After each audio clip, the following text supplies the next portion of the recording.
అనుదినమన్న శ్రోతలకు మన ప్రభువును రక్షకుడై ఉన్న యేసుక్రీస్తుకి సరిసాటి లేని మహా గొప్ప పరిశుద్ధమైన నామమునందు శుభములు. నేడు 2026 సంవత్సరము జనవరి మాసము 22వ తారీఖు గురువారం నాటి ధ్యానాంశము హృదయములోని విచారము. సామెతల గ్రంథము 12వ అధ్యాయము 25వ వచనం నందు ఒకని హృదయములోని విచారము దాన్ని కృంగజేయును, దయగల మాట దాన్ని సంతోషపెట్టును.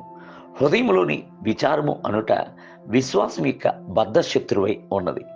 విచారమును విశ్వాసమును ఒకదానికొకటి పోరాడుచు అధిగమించుటకు ప్రయత్నించుచున్నది. శిష్యులు విచారపడి హృదయమునందు కలత చెంది ఉన్న సమయంలో ప్రభువు వారిని ప్రేమతో ఓదార్చి, మీ హృదయమును కలవరపడనీయుకుడి, దేవుని యందు విశ్వాసముంచుచున్నారు, నా యందును విశ్వాసముంచుడి అని చెప్పుచున్నాడు. యోహాను సువార్త 14వ అధ్యాయము 1వ వచనం. అవును, విచారమునకు విరుగుడు విశ్వాసమే. ప్రభు యొక్క వాగ్దానపు వచనములను విశ్వాసముతో మరలా ఒప్పుకోలు చేసినట్లయితే హృదయములోని విచారము మిమ్మల్ని విడిచి ఎగిరి పారిపోవును. విచారములు మిమ్మలను విడిచి తొలగిపోవుటకు మొట్టమొదట మీరు దానిని దేవునికి తెలియజేయవలను. రెండవదిగా విచారములను భారములను ఆయన పాదముల చెంత పెట్టవలను. దీన్ని గూర్చి బైబిల్ గ్రంథము చెప్పుచున్న 4 వచనములు. 1, దేనిని గూర్చి చింతపడకుడి గాని ప్రతి విషయంలోనూ ప్రార్థన విజ్ఞాపన చేత కృతజ్ఞతాపూర్వకముగా మీ విన్నపములు దేవునికి తెలియజేయుడి. ఫిలిప్పీయులకు రాసిన పత్రిక 4వ అధ్యాయం 6వ వచనం.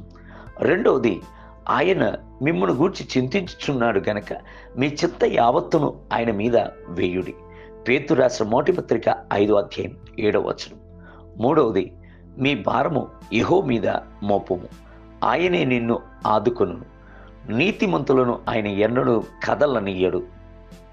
55వ కీర్తన 22వ వచనం.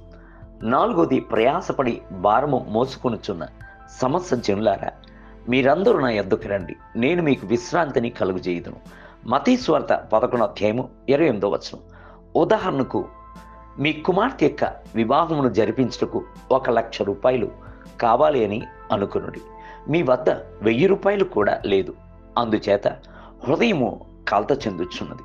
అకస్మాత్తుగా అమెరికాలో ఉన్న ఒక బంధువు ఒకరు జ్ఞాపకమునకు రాగా ఆయనకు తెలియజేయుచున్నారు. ఆయన ఆ సంగతిని విన్న వెంటనే సంతోషించి, మీ కుమార్తె యొక్క వివాహపు ఖర్చును తానే బాధ్యత వహించుదును అని చెప్పినట్లయితే మీ కలత తొలగిపోవును. కారణము, మీ యొక్క నమ్మికను బంధువు మీద ఉంచి ఉన్నారు. అలాగైతే మీ కొరకు సమస్తమును చేసి ముగించిన ప్రభుపై ఎంతటి అత్యధికముగా మీరు విశ్వాసమును ఉంచవలెను. యేసుక్రీస్తు యొక్క మంచి మాటలను వాగ్దానములను మీ యొక్క సమస్త విచారములను తొలగించి మిమ్ములను సంతోషపరచుచున్నది. తన పిల్లవాణ్ణి గూర్చిన విచారముతో ఒక తండ్రి యేసు వద్దకు పరిగెత్తుకుని వచ్చినప్పుడు, యేసు, నీవు వెళ్ళుము, నీ కుమారుడు బ్రతికి ఉన్నాడు అని యేసు చెప్పుటను బైబిల్ గ్రంథమునందు చదువుచున్నాము. యోహాను సువార్త 4వ అధ్యాయము 50వ వచనం. ఆ నిమిషమునందే అతనికి విచారము తొలగిపోయెను. నమ్మికతో ఇంటికి తిరిగి వచ్చెను. ప్రభు సెలవిచ్చినట్లుగానే ఆ నిమిషమునందు కుమారుడు బ్రతికి ఉండుటను చూచెను.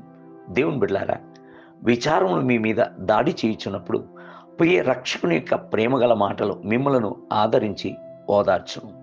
నేటి ధ్యానమునకే కాబట్టి ఏమి తిందుమో, ఏమి త్రాగుదమో, ఏమి ధరించుకుందుమో అని చింతింపకుడి.